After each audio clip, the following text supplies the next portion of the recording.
Kuya Trippings, kung sa inyo, sino ang mali kaila Check at Wanafly? Tinatanong pa ba yan? Di syempre, mali si Wanafly, pangit siya eh. Na kaibigan, pangit niyang kaibigan pre. Sino bang matinong kaibigan yung mga agaw ng GF ng iba? Kahit sabihin mo nagkakalabuan yung dalawa, wala kang karapatan para sirain sila eh. Kasi normal lang naman sa relasyon yung nag-aaway. Nagkakalabuan, di nagkakaintindihan. Pero alam mo yung hindi normal? Yung nangingialam ka sa relasyon ng iba, tol. Mali yun. Kung talagang matino kang kaibigan, dapat nga tulungan mo silang magkaayos. Kahit nga di mo na sila tulungan eh, basta hayaan mo lang sila sa sarili nilang relasyon. Kasi relasyon naman nila yun, iyo ba yan?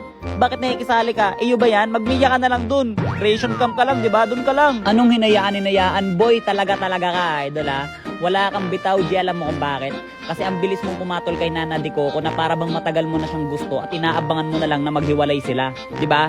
Kasi bakit pinakilala mo agad sa magulang mo? Eh kakakilala nyo lang nung nakaraan. Unless kakakilala niya lang sa'yo pero hindi mo siya ano daw?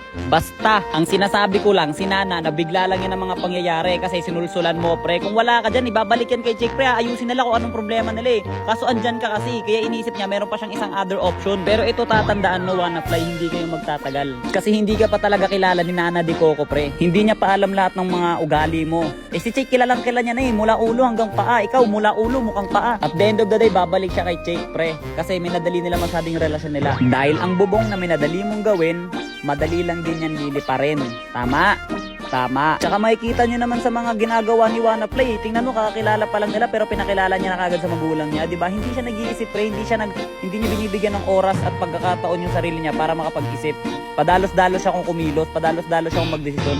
Kaya hindi sila magtatagal. Ako nga, kunwaring may paki sa issue nila pero yung background ko, lapu-lapu highlights eh.